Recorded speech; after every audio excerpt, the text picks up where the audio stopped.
That feeling you call love, the can't eat, can't sleep, check your phone every 4 seconds feeling, a lot of the time, that isn't love at all. It's closer to drug withdrawal.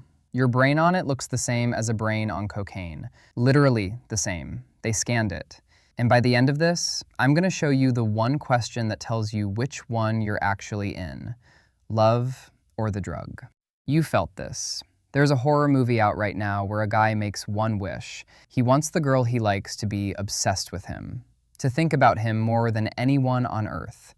And he gets it, and it becomes a nightmare. And the reason it's freaking people out isn't the ghost stuff. It's that some quiet part of you has wanted the exact same thing, to have someone that into you, or to be the one who couldn't stop thinking about somebody who barely knew you were alive. That's the part nobody says out loud.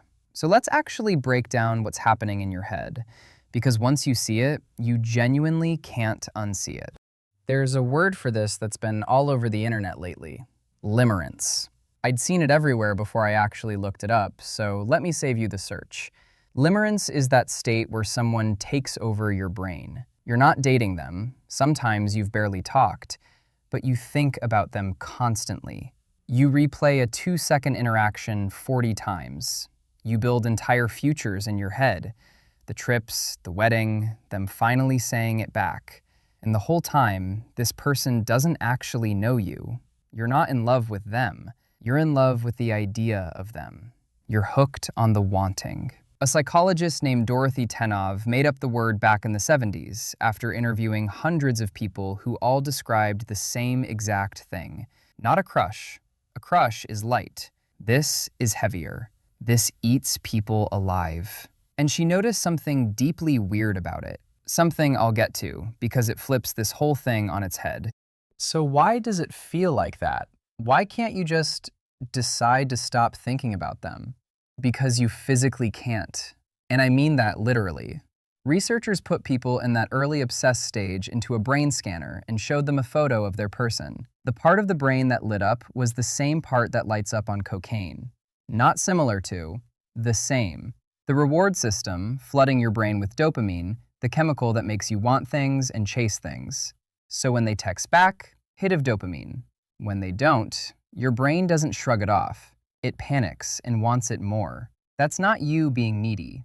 That's a withdrawal symptom. Same exact thing a slot machine does to a gambler.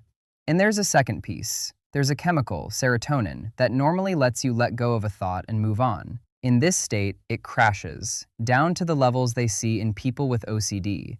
That's why you literally cannot get them out of your head. The off switch is broken. You're not weak. Your brain's change the subject button has been unplugged.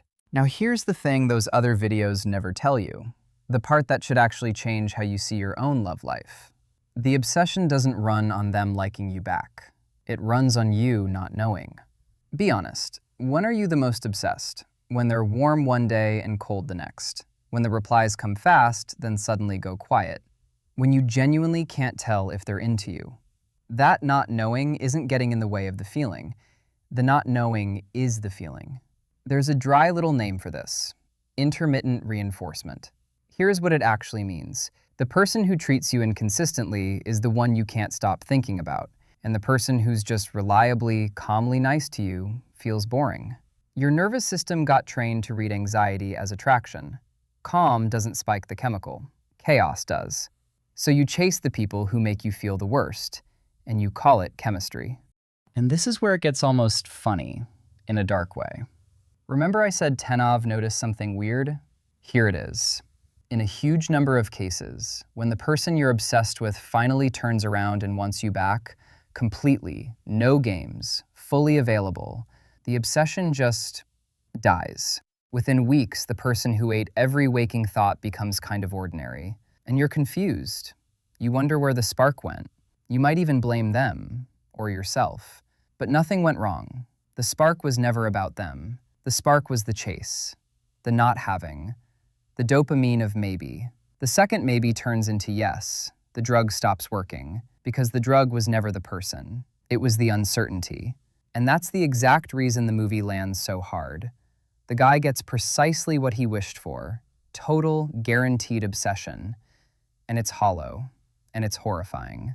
Because guaranteed was never what the brain wanted. Some part of us already knows the ugly truth. If you actually caught the thing you're chasing, you might stop wanting it. And if you're sitting there thinking, okay, but why does this keep happening to me over and over? It's not just you. We literally built machines for this now. Think about what a dating app actually is. Endless new faces, each one a tiny hit. You never know when the next match drops, so you keep pulling the lever. Then someone matches, the texting starts. Slow replies, fast replies, read receipts, those little dots that appear and vanish. That's not a glitch. That's the same uncertainty engine that makes obsession so strong. Except now, it's engineered on purpose, to keep you pulling.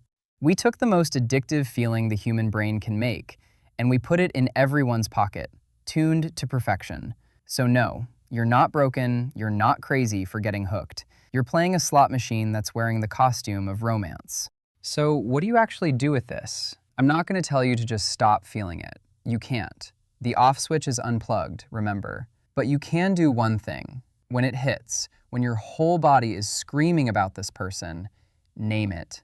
In your head, out loud, whatever. This is the chase. This isn't a fact about them, it's a chemical state I'm in. Just naming it pulls a little of the power back because the thinking part of your brain comes back online instead of just drowning. Then run one test, one question. Do I actually know this person? Their boring parts, their bad mornings, the unimpressive stuff nobody posts? Or do I mostly know the version of them I built in my own head, in the gaps between texts? If it's the second one, and it almost always is, that's not love yet. That's not an insult. It just means the thing you're feeling is about you and your wiring, way more than it's about them, which is strangely freeing if you actually sit with it, because it means you're not at their mercy. You're at the mercy of a chemical, and a chemical you can learn to read. So here's the actual difference. It's not romantic, but it's real. The drug feeling is loud. It's the highs and the lows and the checking and the spiral. The love feeling is quiet. It's safe. It's honestly kind of boring, in the way a calm afternoon is boring. And we've been taught the loud one is the real one. Movies, songs, everything. It's the opposite. The loud one is withdrawal. The quiet one is the thing that actually stays. So next time someone takes over your entire brain and you can't think straight, before you call it love, before you turn it into your whole personality, just ask which one it is, the chase or the calm. I don't know. I think a lot of us have spent years chasing the loud one and calling it the best feeling in the world. Maybe it was just the loudest. If you've ever felt this exact thing, the chase, the spiral, the person who took over your whole brain, I kind of want to know I'm not the only one. Tell me down there. One word doesn't matter. And take care of your head out there. It's the only one you've got.